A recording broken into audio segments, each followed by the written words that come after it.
Good evening and welcome to episode 71 of the Jacksonian. I'm yours truly, Jackson Johnson, and I am with me as the co-host of the Bucky Report with Rajiv, the one and only himself, Justin Julka, as we'll be going over our take on the Wisconsin Badgers going into 2025, how they look during the spring. We look back at 2024. We talk a little bit about the basketball program as well for 2024-2025, and we talk about the fate of Luke Fickle. Let me tell you something, folks. It's going to be a wild ride. How you doing today, good buddy? I'm doing good. How about you? Ready for a nice holiday weekend here? Oh, I'm set. It's like I am ready to just get ready to swim in the pool, play a little Margaritaville by Mr. Buffett. I totally get that. I'm Ugh, meeting up with some friends tonight myself, so I understand. there you go, man. I mean, when you're swimming, you play Margaritaville, Yep, especially when it's Memorial Day weekend. absolutely. Well, I'll tell you this though, it's going to be a fun show. And for those who don't know about you, Justin, shall I tell the audience a little bit about yourself? Yeah, I've been doing the Bucky Report now with Rajiv for it's been, I believe, the last two seasons. Prior to that, I was on Lockdown Badgers for a little bit with Ryan Herrings. Before I bowed out on that, let him take that over because it was a little bit too much of a time commitment at that point in time. But yeah, so I've been kind of around the Badger program for probably 3-4 years now, doing podcasting on it. We try to do kind of a fan perspective of what we feel about the team and try to dive more into recruiting and really get into the day-to-day with what's going on within the program. Well, there we go. It's always fun discussing what's going on with the Wisconsin Badgers. But guess what else is fun? What we've got going into 2026. Get out of there, ad. We don't want to see the ad. So the Wisconsin Badgers and the Notre Dame Fighting Irish from Payne Blazevic at 247 Badger 247 Sports goes over his take on Wisconsin Notre Dame moving up to Sunday to start up the 2026 season. How are you feeling about this game exactly? I think if Luke Fickle is ever going to get it right, I do think that he's going to still be the coach heading into that season. His buyout is astronomical at this point still. This is the first season you're going to see where he's got an opportunity from a scheduling standpoint to really kind of break loose and have a big season. Obviously, Notre Dame is going to be one heck of an opening game. It feels like Marcus Freeman's got them kind of rolling now. Really what it's going to come down to for me on this one is, can they find a quarterback that they feel can be a plus player for them in that role? Because I just think if you're going to win a game like that, you've got to have somebody that you can lean on that can make plays for you. Because I just, obviously, if you take a look at the two rosters, Wisconsin doesn't have the same level of roster at Notre Dame. You've got to have that, find those differences in some of those X factor positions, and QB is typically the biggest one. Oh, yeah. I mean, you got to have that QB position all figured out. And, it's pretty fun seeing Wisconsin, Notre Dame playing one another. And I think it makes up for 2020 because, 2020 kind of canceled that. Yeah. Yep. But yeah, took that one away from us. I mean, we obviously had the game down in Chicago where we played them, which was a really good game going into the fourth quarter. And then we just the wheels kind of came off for Wisconsin. So this gives them an opportunity to hopefully get one back at Lambeau. Obviously, the last time we played there, we played LSU and ended up winning that game 16-14. Ooh. So hopefully we can keep the winning or start a winning streak there. I remember people were talking about how tough that stretch was for 2016 for Wisconsin. You're starting out against LSU. You got Michigan State, Michigan, and Ohio State in a 3-week stretch. But, that was huge right there. Mm-hmm. It's like, holy Toledo.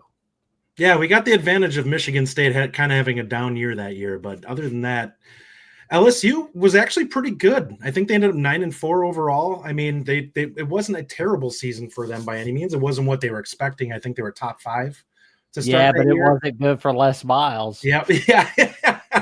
Yeah, he wasn't the coach by the end of the season.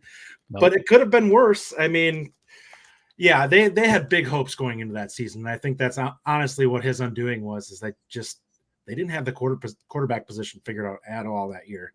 And it really hurt because you had a guy who was thought of as a, generational running back talent.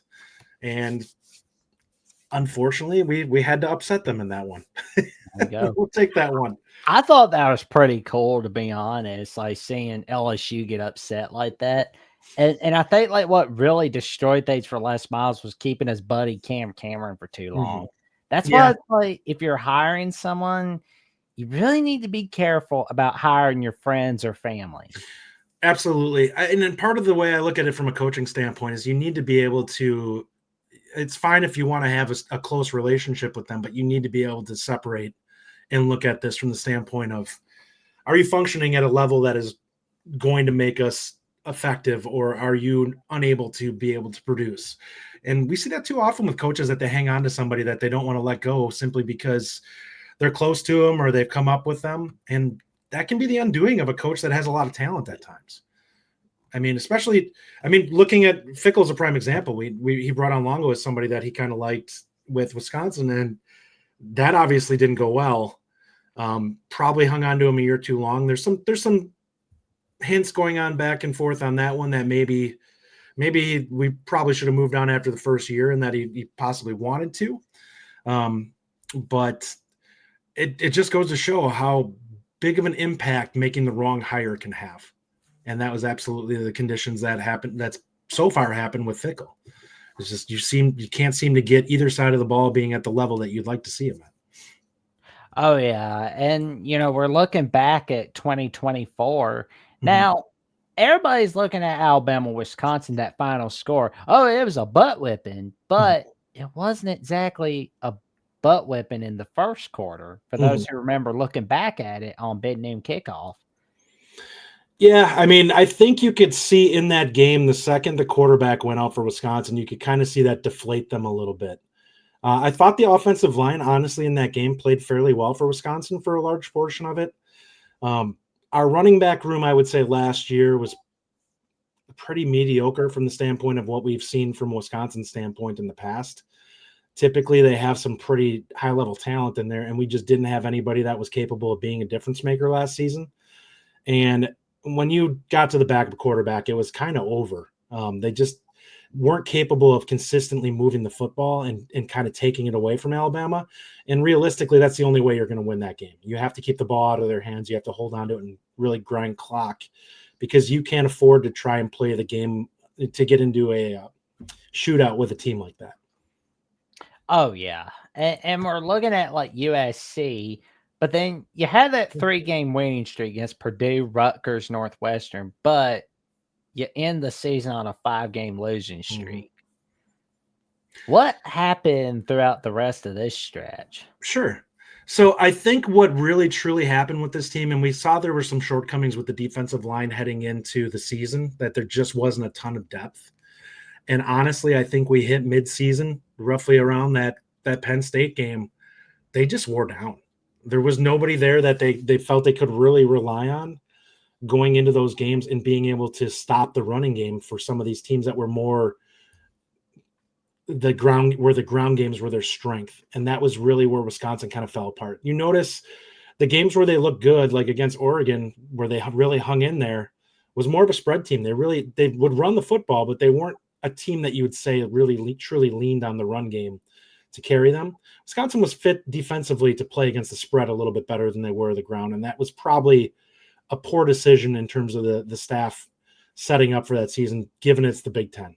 Like, you've got to have bodies that you can afford to hold up in the trenches. I'm looking at that Iowa game, like 42 points from Iowa. Like, they only threw the ball 10 times in that game. Yeah. With a third-string quarterback that was not good. They got gutted in that game. That's one that fans honestly are looking at as hopefully a redemption game this year. Is Iowa. It's an earlier season game, and hoping that the retooled defensive line is ready to kind of roll and be able to kind of hold them under control, especially now that Iowa's lost quite a bit from their overall team last year. That it was a solid team, but I think was kind of a step down from from what we've seen.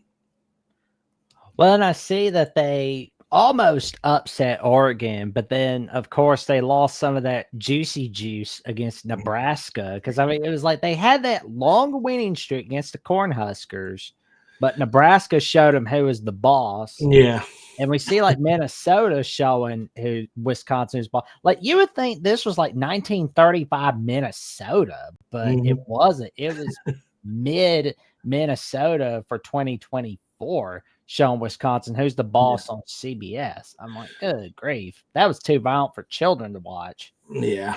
I think honestly by that point, like you look at teams and sometimes when things start to go off the ledge, you see that they start to lose it mentally. And I feel like towards the end of last season, especially for the Nebraska and games with that Minnesota game, I think that this team just kind of lost its edge and just didn't have kind of that will to step up and fight anymore. They really just didn't seem to have things together to be what you need to be in those games where there's probably wasn't a talent deficient. Like I think Wisconsin was probably capable of playing on the even playing field with those two teams, but I don't think mentally that they still had it anymore at that point. And I think they just kind of rolled over in both of those games. Like Eeyore looked happier than Wisconsin against Nebraska and Minnesota. Like, good grief. It's like, I can't help but feel like if they had upset Oregon, the results would be a lot better. Absolutely. I don't know if they may have struggled the next week with the emotional letdown. The one thing I will say about that Oregon game, I love how the team played in it. I do think that Oregon was playing with their food a little bit in that one. I felt like they were playing a little tighter than what I would have expected. I question whether Wisconsin would have, like, if Wisconsin would have taken the lead late in that game, unless they were really pressed for time, whether we would have been able to stop them. And that's kind of what I felt like most of last season is if Wisconsin was facing a better team, the defense wasn't capable of stopping a team if they had all four downs to play. And I just don't know if they were capable of doing that against a lot. Like I know we were close in the Penn State game for a lot of that game, but I honestly felt the same way in that one. Like if Penn State had to come down and win it in the final drive, I don't think we would have been able to stop them. I just think that we just lacked playmakers last year in terms of being able to shut things down. And I think if you look at the stats, Wisconsin was really poor in terms of sacks, tackles for loss, and turnovers last year. That's something that has to get better this year. You have to be able to kind of force those teams into mistakes. Oh, yeah. So before we look at the 2025 schedule, I want to look back at Longo getting fired and being replaced with Jeff Grimes. Now, I've got some questions about Grimes. Sure. He didn't do so hot at Baylor, and Kansas disappointed in 2024. Sure. But then at the tail end, they got things going, but they were close, but no cigar in reaching bowl eligibility. How are you feeling about Jeff Grimes being the new OC? Is this kind of like a desperation move, good move, bad move? What's your take on it?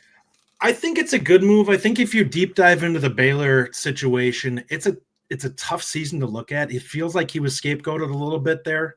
The offense was not good in his last year. There's no doubt on that. The look that I took at it was you could tell that they couldn't run the football, which is obviously a staple of his. And it seems like the offensive line depth was just gone that year. Like they had nobody to be able to lean on the football and run. The passing offense wasn't terrible, but they could not sustain drives. And looking at that season, they just weren't good overall. Like the team in general wasn't good. And it feels like he was the guy that kind of ended up being the reason to get out. Now, Kansas last year was a little bit more interesting because I kind of look at it and I watched quite a few of those games because I wanted to get a feel for him as a play caller and what style of offense he had. Interestingly, the reason why I feel like they struggled last year was that I just think Jalen Daniels came back after an injury season where he basically was out the entire year. And he just wasn't sharp to start the season. Like I watched that game against Illinois, which was, I believe, their season or second game of the season. Yeah. He had 3 picks in that game that I'm like, I have no idea what you were thinking on those throws, but that was a poor read. And I'm like, I have a feeling that those were 3 calls that I could see the OC looking at it the second he let go of the ball and going, that's not going to end well.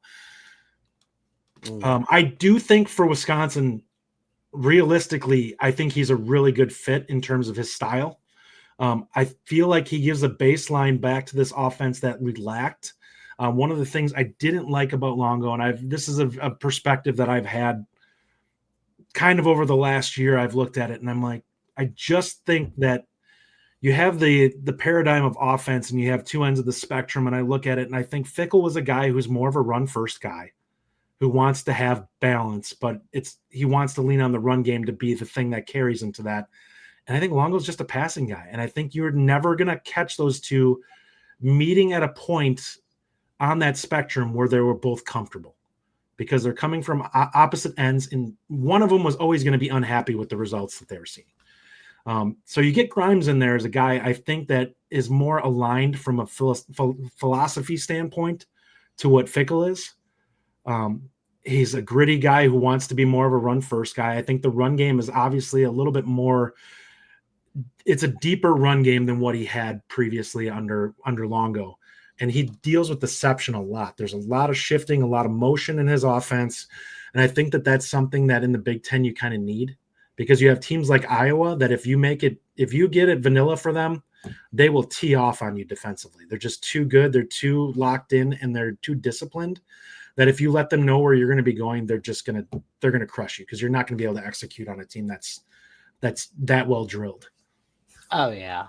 Well, and Wisconsin is definitely known as running back U.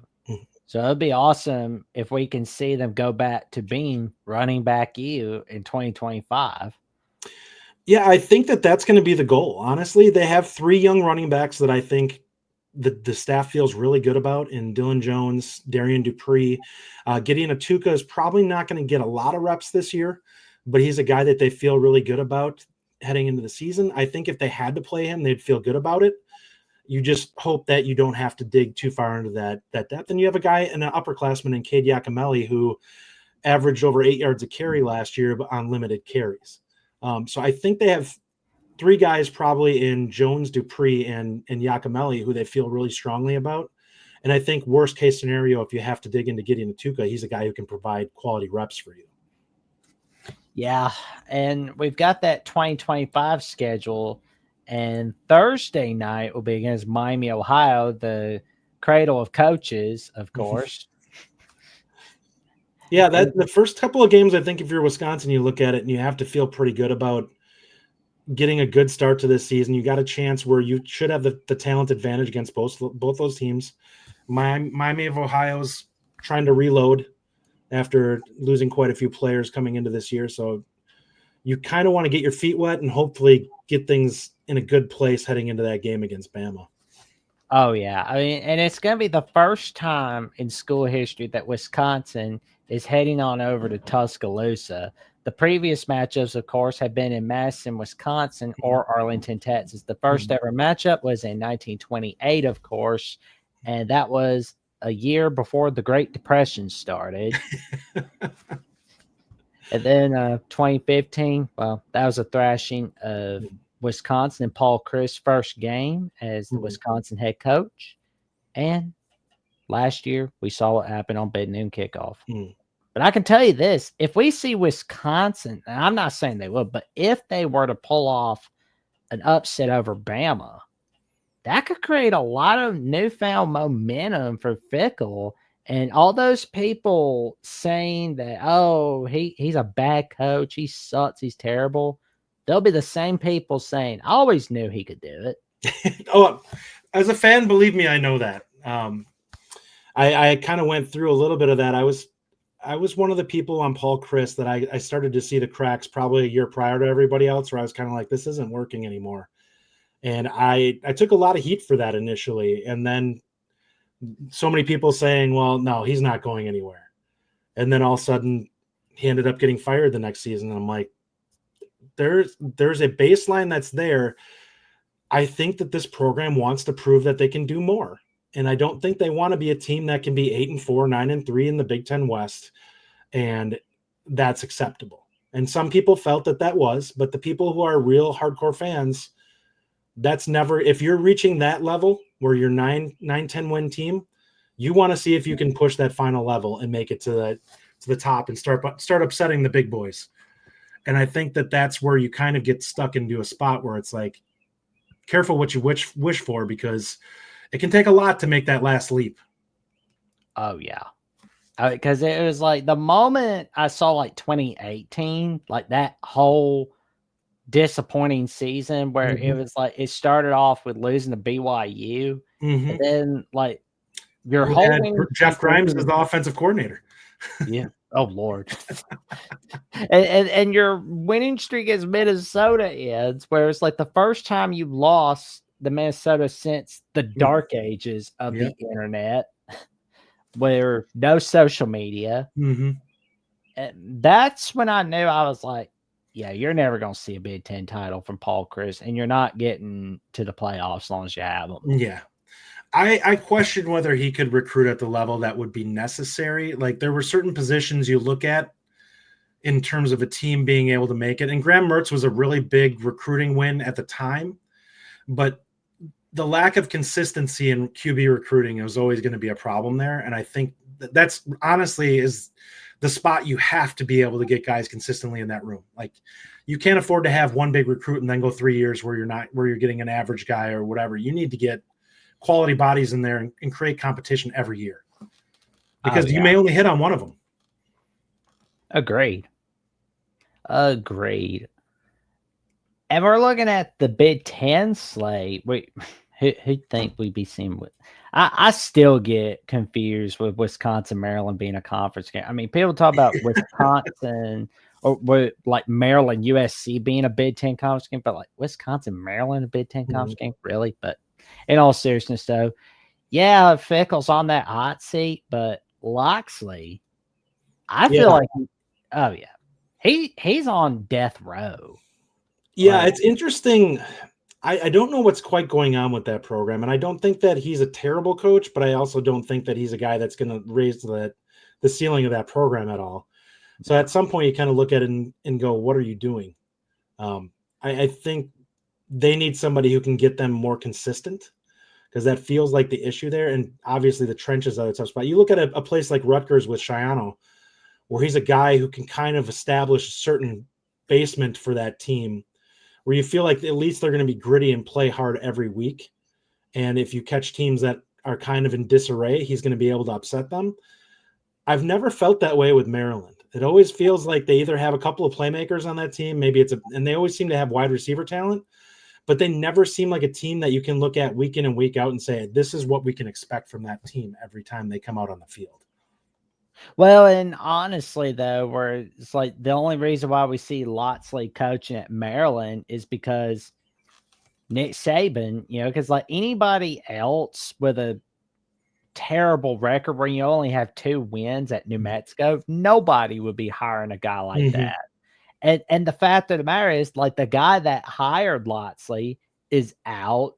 So that's why I'm kind of like that. That whole situation is something to look out for. Oh, absolutely. Yeah, it'll be an interesting year for them. Huh? It will be an interesting year for them. Oh, agreed. I mean, on the bright side, they have a cream puff non-con schedule. True.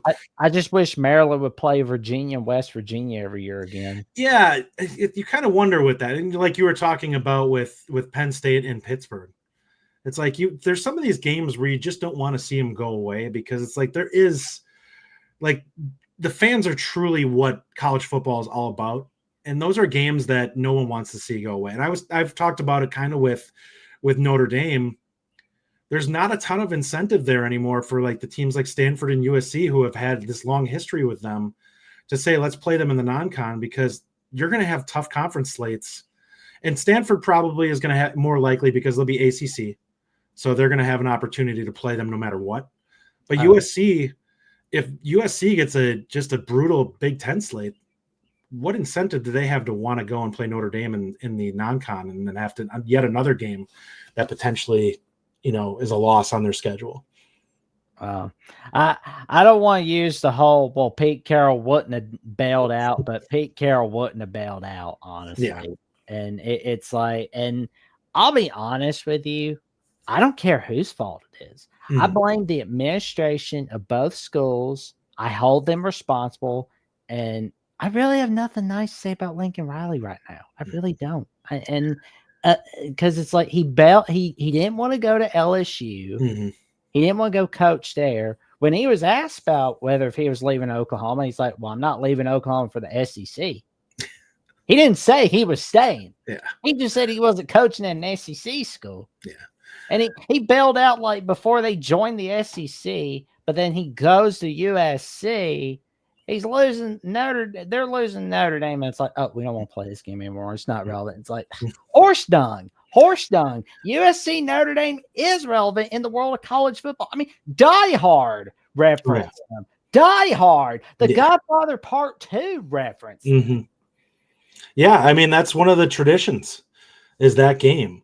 And you look at it from the standpoint also of I can understand like him making a move to the Big Ten. It's like, I don't think you're necessarily avoiding a super competitive conference by making that move. USC maybe thought that they were in a better place to be coming into this conference.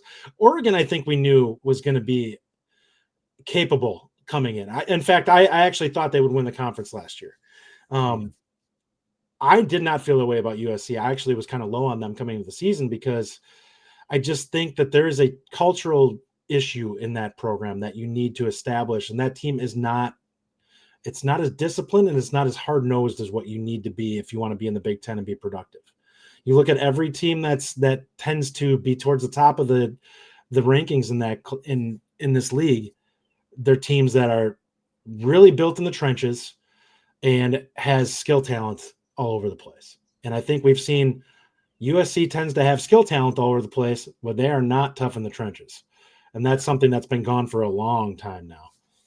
Well, and I'll be honest, like if USC does get rid of the Notre Dame series, they're like, well, we're not playing this annually anymore. We're going to have a cream puff non-con, or we're going to have like the ACC Big Ten Challenge. And let's say USC does make the playoffs, then Jen Cohen and Lincoln Riley look like geniuses, right? But if they still have the same record as they have, they're gone. They are gonzo. They're not going to care about the buyout. I mean, we saw Jimbo getting fired. Oh, yeah. Get like loads and loads of money. You think that won't happen with Lincoln? Oh, man, he's not safe. Nobody, no coach is safe in the world of college football. Yeah. And no athletic director is safe in college football. I would agree with that. I think, and I will, the only place I would say is with Wisconsin, when I look at Fickell and people talk about him potentially being gone after this year if things go south. I do think the buyout plays some level of role in that, because I think when you look at how conservative Wisconsin tends to be as a program in general, I think they balk somewhat at that, throwing that kind of money away. From that perspective, I think they'll look at it and say, we'll give you a year under a reasonable schedule, because I mean, you have it up on the screen there right now. The middle of that schedule is just brutal. Like, man, October is scary. Yes. Michigan, Iowa, Ohio State, Oregon, all in a row. It's like we couldn't get a bye in there somewhere. No. But hey, you get 2 bye weeks. Yeah. Right before and right after it. Oh my God. You're going to need it right after it to reassess. I will say that if they want to get themselves back together, which my biggest fear, if we're talking about this season, is you go through that gauntlet, and after you get done, you're sitting there with a team that may be broken a little bit from a spirit standpoint, because you could lose 4 in a row. I mean, it's a possibility. I think there's some level of optimism if you look at Michigan and Iowa, because I mean, Michigan's going to be starting possibly a true freshman quarterback. They have lost some of that NFL talent. And you have a coach that I think we're still trying to figure out what Sherrone Moore is. And Iowa, I think, has taken a little bit of a step back. They've lost a lot of their upperclassmen. They had a very mature team last year. There's nothing I can say about Ohio State and Oregon. I think those games, the goal for Fickell and the staff, I think for those 2 games is look like you belong on the field, play it as close as you can, and come out of it feeling like you're potentially, that's your next step, is to potentially play them on a level field. But I just don't think you're going to get there this year. I think you just want to be as competitive as you can. If Wisconsin's like pulling off an upset over Ohio State, which I mean, that wouldn't happen, but if they were leading against Ohio State or they're taking them to overtime, I wonder if that makes people feel good about Luke Fickell a little bit. Probably. I mean, we did a couple years ago, we played them pretty close for part of it. I mean, one of the biggest takeaway from this season is going to be, can Wisconsin actually keep their starting quarterback healthy for an entire season? That's, if you're going to have one of the things that you want to give a mulligan to Fickell on, it's the fact that both seasons he's lost his starting signal caller. I think there were other areas where you were deficient either way, but I think if you had Tanner Mordecai, you could make the argument for another win or two the prior season. I think last year you might be able to say they probably are bowl eligible if you have Tyler Van Dyke for the entire season, which probably puts you in a slightly different light coming into this year. But right now you're just hoping that you can keep Billy Edwards healthy. And I think that he is surprisingly a solid fit for this team. If you lean on the run game, I think he can be effective as a quarterback if you don't make him have to do too much. Well, we got that November slate. I think we'll know more about Washington by November 8th. Yeah. I mean, yeah, they'll be interesting this year. Maybe we'll see CBS have a doubleheader, and this will include Wisconsin, Washington. Like I actually want to hear Brad Nessler call it, or Barry. I'd love to hear Kevin Harlan call this one. I mean, I know he doesn't call college, but let him call college, man. Come on, I want to hear him go. I'm calling both games. Hey, I'd be okay with it. There we go. Where it's like, I'm calling Wisconsin, Washington. I'm calling the other game on the screen on halftime since the guy is not there. Yeah, I think this ending slate on here, like you feel like Wisconsin can compete with all these teams. I'm really curious to see what Indiana is coming into this season. I think the biggest thing you could say is, yes, they've brought in some talent from the portal. But the difference between last year and this year is you had a lot of the guys that Cignetti brought in from his prior school, which were guys that were already bought into his culture. And now you have new guys that you're bringing in, and how do they fit, and do they fit correctly with what you need to do to maintain what you had previously?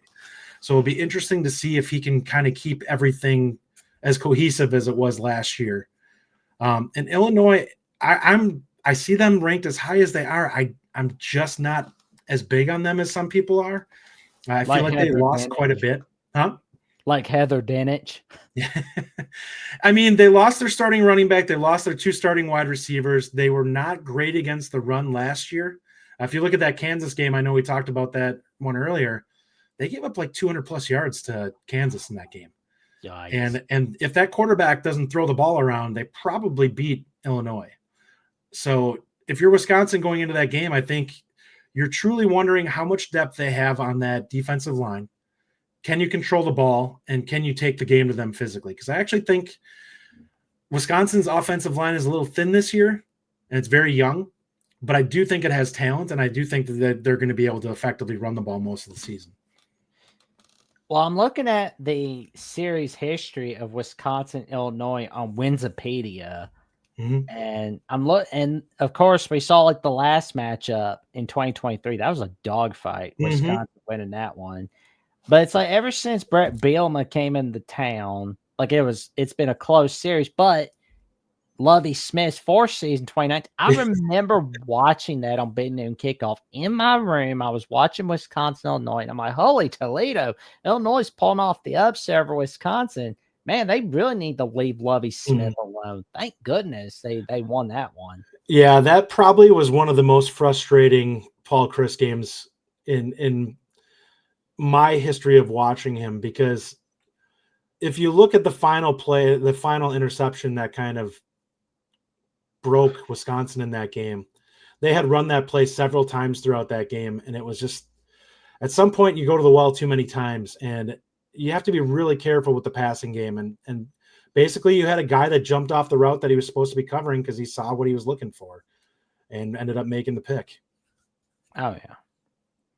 Then we got rivalry week against Minnesota, which I think by this time next week we'll know if it's a Black Friday game or if it's gonna be a Yeah, Saturday game. Me personally, I kind of think it's perfect to have it on Black Friday so that people are paying attention yeah, to it more. Because like if you're just like horning it in on Saturday, nobody's really gonna watch. And yeah. no offense to Wisconsin, Minnesota, but no one's watching it compared to like Alabama, Oh Auburn, yeah, or Florida, Florida State. 100% agree with that. I know last year we got put into the Black Friday game. I look at that from the recruiting standpoint and from the staff standpoint, and I'm like, this is brutal for them because it's a home game that you're losing where you can't bring kids in because they might be playing. Now, this being at the end of the season, you don't have to worry about kids having football as much because Yeah. it's pretty late. But there is always a chance somebody's got, a championship run or something going on in high school where they might still be playing at that point. But those Friday games can be tough from especially right after Thanksgiving, trying to get kids to bring their family in for recruiting. So it's Oh, okay. It's at Minnesota. They can lose the recruiting weekend. oh yeah. There you go. Well, and ever since PJ came into town, Wisconsin's been 5-4 Mm-hmm. against Minnesota. And on a bright side, it's made people pay attention to this outside of the Midwest, pay Mm-hmm. attention to this rivalry a little bit more. Because I was like, when I was at the Alabama Auburn game 2018, and I see Minnesota ending the losing streak, I'm like, no way. Mm-hmm. No way. And they did it in Madison, Wisconsin. Mm-hmm. Oh my God. Wow. Like, that's amazing right there. It's like, Yeah, I mean that was one of those moments for the program where everyone kind of had to reassess because we got so used to not even being close, honestly, in a lot of the games. I mean, they were mostly double-digit victories. You look back, and I mean, the games that were close were when Glenn Mason was still coaching for Minnesota back in like the 2005 range, where I mean, and when you look back, and that's one of the greatest moments in the rivalry was that block punt game for Wisconsin where they ended up winning it and blocking it at Minnesota in the Metrodome back in the day, to win it as time expired. And that's kind of the one plus to this kind of getting more balanced. I know Wisconsin fans are frustrated because we don't love PJ Fleck very much. He's a very much an acquired taste if you look at it as a coach. And I think most of us, like me personally, I do like that Fickle comes across very genuine and is a guy who's very like the way he talks about things that you could tell that he's kind of given thought to it when you ask him a question. There's some depth. I like that there's not a lot of salesmen going on with him most of the time. And I kind of don't feel that way about Fleck, but he's not trying to sell me. So I guess it really doesn't matter. there you go. And I will say that I could see where like Wisconsin, Minnesota is much similar to Alabama, Tennessee, Washington, Oregon, Mhm. because it was like before Minnesota snapped that losing streak, there are people that are like, is this even a Yeah. rivalry? They said the Yep. same thing about Alabama and Tennessee going in 2022. I'm like, no, it is a rivalry. Chill out. Come on Yeah. in. Come on in. Yeah. Wash That's when you get stung, when you stop paying attention to it. Agreed. And like Washington, Oregon faced that same fate going into 2016. Then we see Washington snapping the losing streak against the Donald Ducks. Mm-hmm. Yeah, I mean, that's one of the things I'm glad about when the Big Ten made the move to start pulling in the Pac-12 teams. I wanted them to get enough of them that you could still maintain some semblance of what the history was. I think they chose the right teams to bring in, and I really felt like I know we haven't talked too much about expansion and whatnot. Oh, I feel like both, let's be honest, SEC and Big Ten are probably just looking for the right situations here moving forward. It sure. feels like it's inevitable that there's going to be some changing going on here. And I think realistically, you're looking at 3 divisions or 4 divisions, however they want to line it up with these 2 conferences. And it's going to be East, Midwest, or South, or whatever what you're doing, and then West Coast, and trying to kind of balance that out. Now, the And if you problem is there's not a lot of West Coast left at this point that's really agree, being looked at. And fact of the matter is, I think like the SEC, Big Ten, they're going to be cleaning house on the ACC. They're just going to pick them apart. Big Hmm. 12's going to take what's left. And I think what's going to happen is if you see Clemson, Florida State, Miami, North Carolina, Georgia Tech, Hmm. all gone from the ACC, Hmm. you're going to see Notre Dame see if they can team up with the Big Ten. Because like NBC, I don't know where they're still standing with Notre Dame. I mean, because like I know that they love Notre Dame very much. Maybe not as much they did in say 1993. Yeah. Maybe not as much as in 2005. Because like back in '05, they only had Notre Dame football and the Olympics. That was Hmm. it.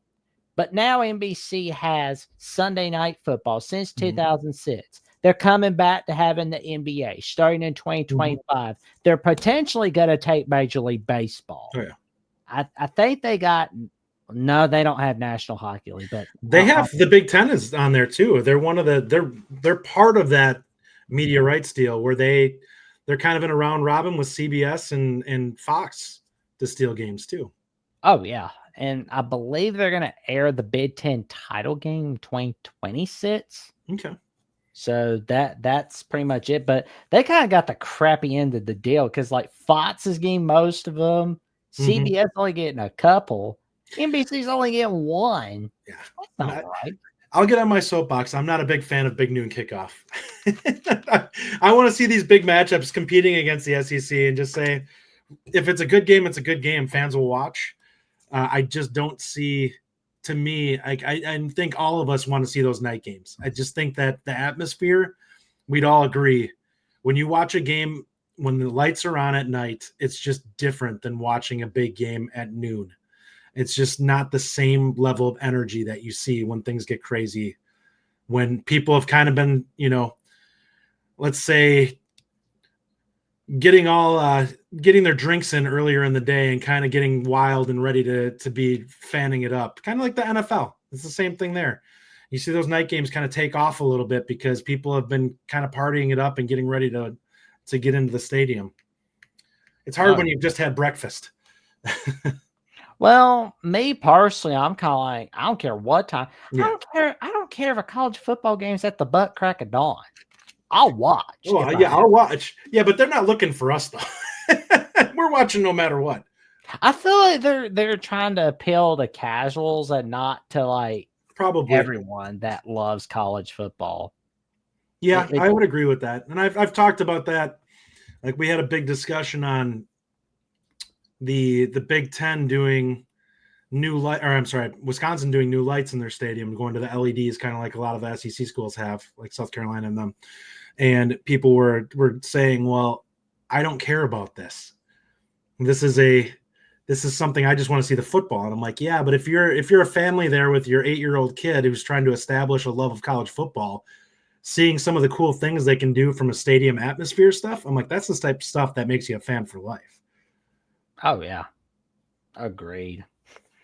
But I also wanted to go over a little bit about the strengths and weaknesses going into Sure. 2025 for Wisconsin football.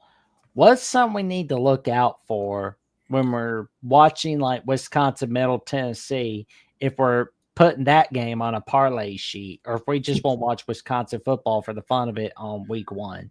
I think we saw some cracks early last season when we saw the early those non-con games that weren't overly strong, and Wisconsin didn't seem to be getting the negative plays in those games.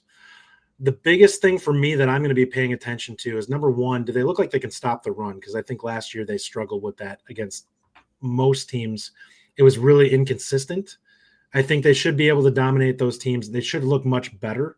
I don't think they're going to be great from a run defense standpoint, but I do think will be significantly improved over what it was last year.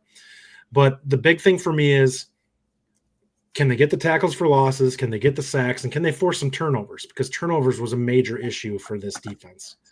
And if Wisconsin looks like they're capable of being a little disruptive on defense, I think it really bodes well for them for the rest of the season and being able to step up their game and be more competitive the remainder of the schedule.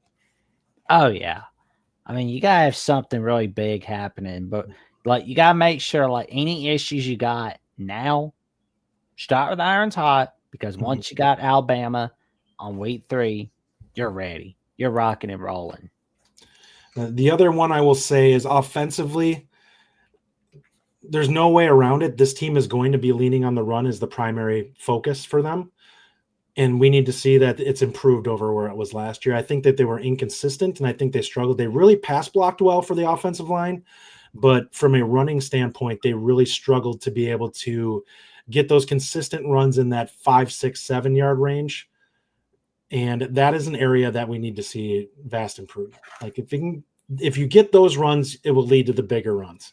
And this offensive line needs to prove that it's gotten back to kind of being that dominant physical offensive line that we kind of got used to with Wisconsin. I think they're capable of looking much improved in the run game this year. Oh man, I'm excited about that run game. It's going to be so fun. I'm really looking forward to these young running backs and being able to kind of prove themselves in the Big Ten. There we go. Well, and lastly, we'll talk a little bit about the basketball season for 2024-2025. Mm-hmm. And I've got the schedule pulled up, and let's make it bigger for a little bit. Boom. Here we go. So what was your assessment of 2024-2025 for Wisconsin? Sure. I felt like this team made a major shift in terms of how they wanted to play, and it was by and large a resounding success. You became a far more aggressive team offensively. They were much less worried about grinding out possessions and finding good shots, and more concerned with being able to kind of get the defense into some flux with the ability to get up the court and kind of push them before they could get set.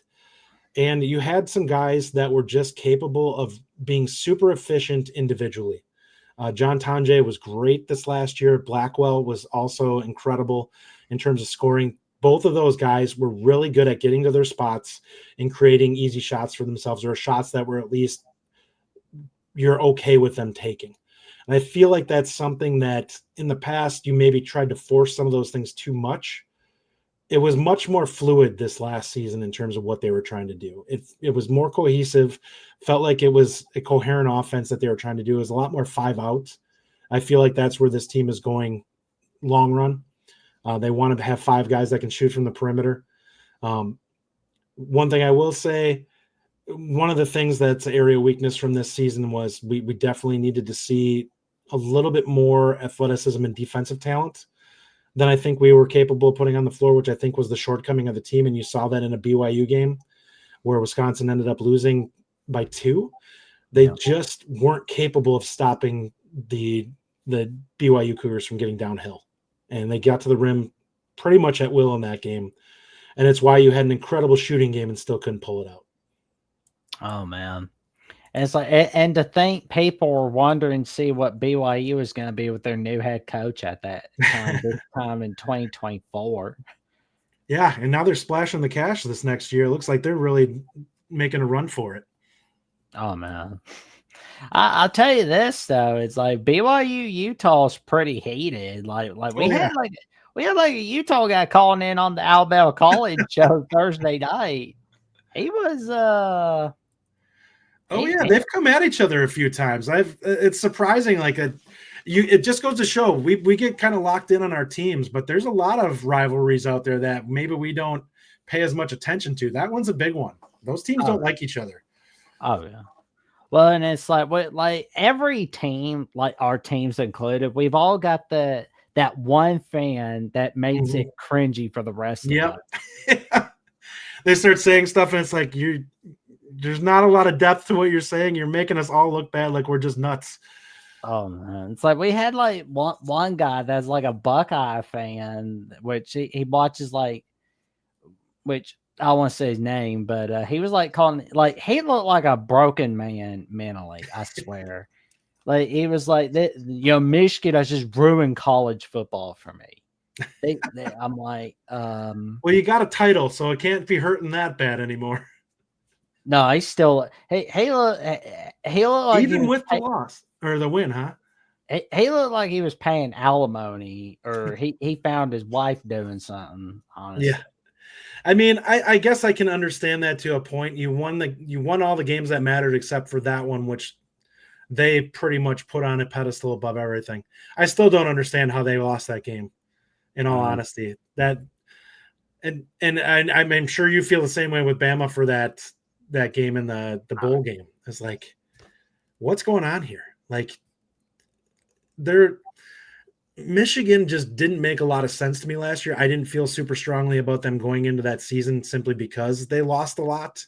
And I thought that coaching staff was probably a top 5 staff in college football, especially the strength and conditioning guy, who was actually used to be Wisconsin's back when Barry Alvarez was here, who was just incredible at that job. And now he's in the NFL, obviously, but I thought that they would kind of drop off because you never know how you're going to react to the transition into those new guys. And when you have a bunch of people who are really effective at what they were doing and you're replacing them, it's asking a lot to have them all be A+ hires based off of the guys that were A+ hires before. Like, it took you time to build that staff. It may take more 2-3 seasons to build this staff. Oh man, and like that whole stuff going on with Michigan that we've been hearing about, like it I swear it's broke a lot of people's brains, whether if it's on the Michigan side, the Ohio State side, or just some people in general, where it's like it has mentally broken people's brains. It's like, oh my God.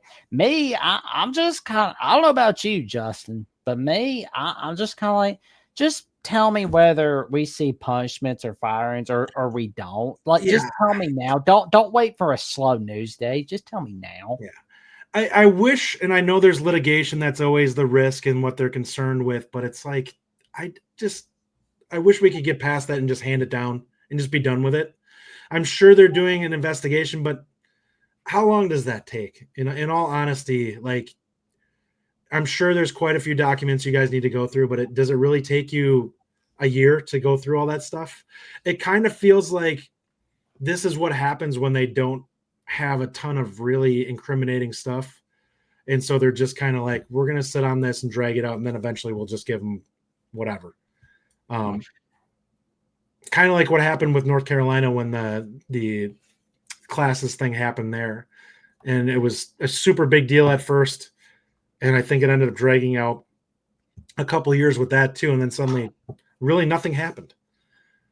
And it's like, I don't understand. Like, that's one of the things I do hope they figure out with whatever we choose to do with all the NIL stuff and everything else. I hope they do actually come up with some punishments with teeth for the people that do actually do things that aren't above board. It's like, I do think there's an atmosphere where we want to get to this, where everything is at a point where we feel good about how it's being handled. True. And that we can just have like some semblance of order in terms of what's going on. Oh yeah. I mean, I'm just kind of like, just let me know what's ahead. Don't keep all of us in waiting. Just let me know what's ahead. Stop with the clickbait headlines like, this team's going to get kicked out, or this team's going to go away, or we're going to leave you, or all that. Like the clickbait stuff, like, oh my God. It's like, people are that bored. It's like the summer, man. It feels like I'm watching a Phineas and Ferb episode where everything's the same plot over and over again. Well, thankfully we have, official visits coming up here in the month of June, which should give us something else to focus on for a little bit. I know, right? And we got Major League Baseball to help us kill some time. Yep. Or the NBA playoffs if you're a basketball fan.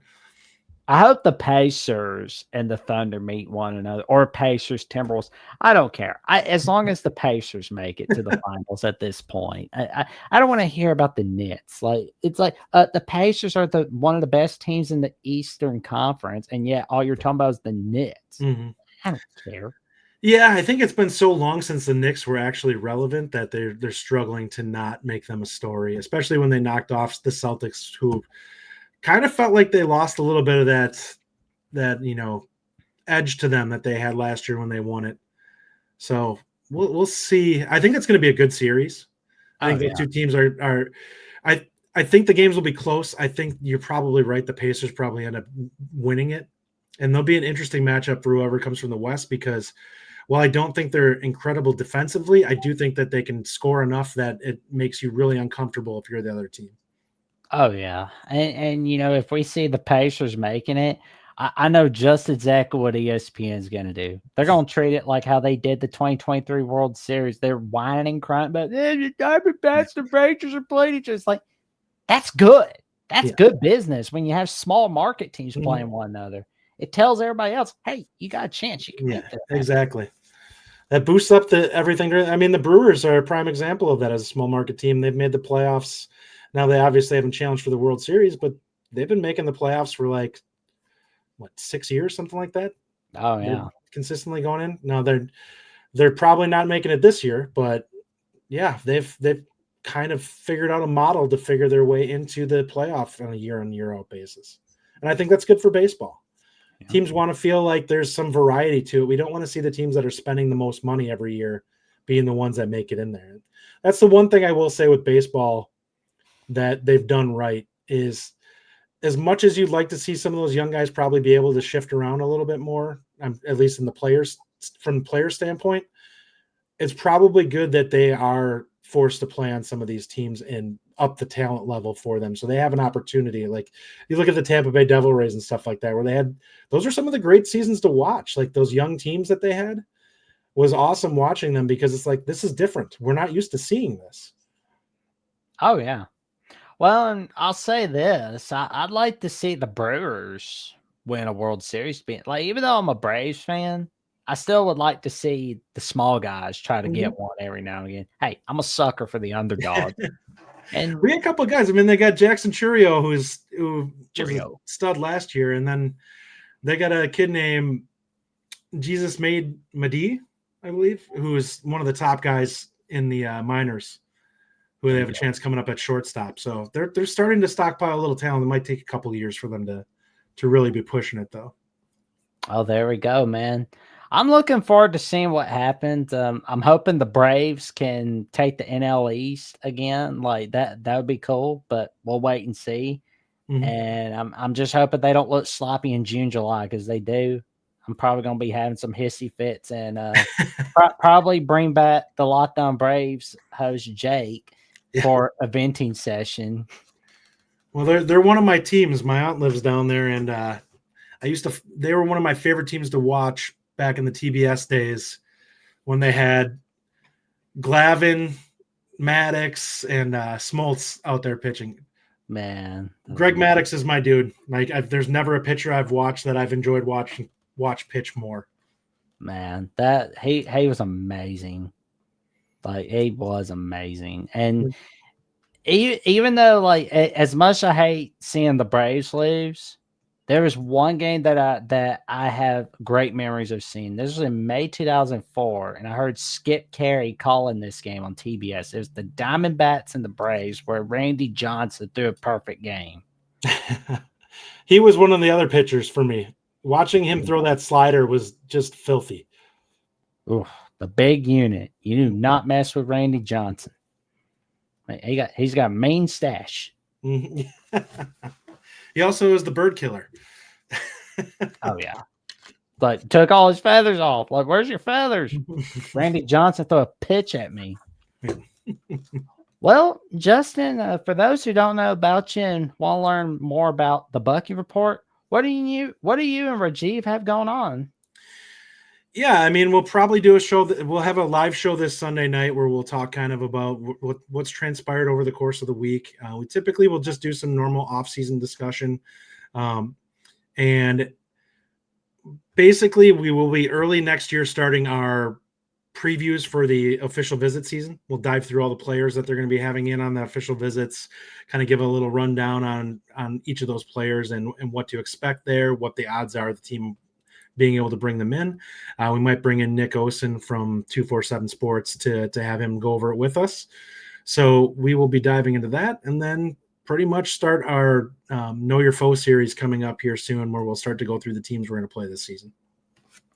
Well, you can check out the Bucky Report on YouTube and on /Twitter. You can check it out on Apple Podcast, Spotify, Amazon Podcast, and iHeartRadio. And don't forget to give Justin a follow on Bucky Report JJ at Instagram and Threads, and on Bucky Report JJ on X/Twitter. I can tell you right now, he's got some great takes on the Wisconsin Badgers. I know he's my go-to. And of course, you can check out the 38th edition of Crimson Tide Live on Alabama with the Boys College Football, where Coach Burt's, Coach Burt's and myself go over our take on the latest news and notes on the Crimson Tide, where it's 103 days till kickoff. And we go over Thursday night's edition of the Call-In Show, where Jeffrey and I take your calls. We talk a lot about the Alabama Crimson Tide. We talk about Mr. Wilson possibly committing to Alabama. We'll wait and see what happens. But anything is better than Miami. That's the way I look at it. Because, yeah, you get paid a lot of money, but you don't win the big games. You just get to relive the 80s or the 90s like you're watching Nickelodeon cartoons in the time. Play in a stadium with no fans. Only at Miami and Coral Gables. Yeah. There we go. And you can check me out on Jackson Johnson 979 right here on YouTube, where I not only host numerous episodes of the Jacksonian, but you can also check out my collaborations with Sports Talk with Austin and Will and D, all right here. 328 subs away from that magic number, 1,000. I'll need all the help I can get to gain to 1,000. And, of course, you can check out Alabama with the Voice College Football, where we are 13 subs away from 2,600. And, yeah, Alabama is doing all right against the other ACC teams. But Texas and Oklahoma, I know Texas went to the playoffs, but that doesn't mean they're better than Bama. If you want to show Alabama's better than Texas and Oklahoma, like, comment, subscribe to Alabama at the Voice College Football, where we have Crimson Tide Live Monday at 6 p.m. Central Time, 7 p.m. Eastern Time. And you got the Call-In Show with Jeffrey and myself, where we take your calls, 9 p.m. Central Time, 10 p.m. Eastern Time. And there's the Alabama Primetime Live Show with Manny and Brady at 6 p.m. Central Time, all right there. And, of course, this week's edition of Crimson Tide Live will be on a different day because of Memorial Day weekend. But no worries, relax. We're going to have it back on Mondays. I promise you that. It's just holiday week. It's just doing the mess around with all of us. Justin and I were talking about it earlier before we started the show, how Memorial Day does the mess around with us all.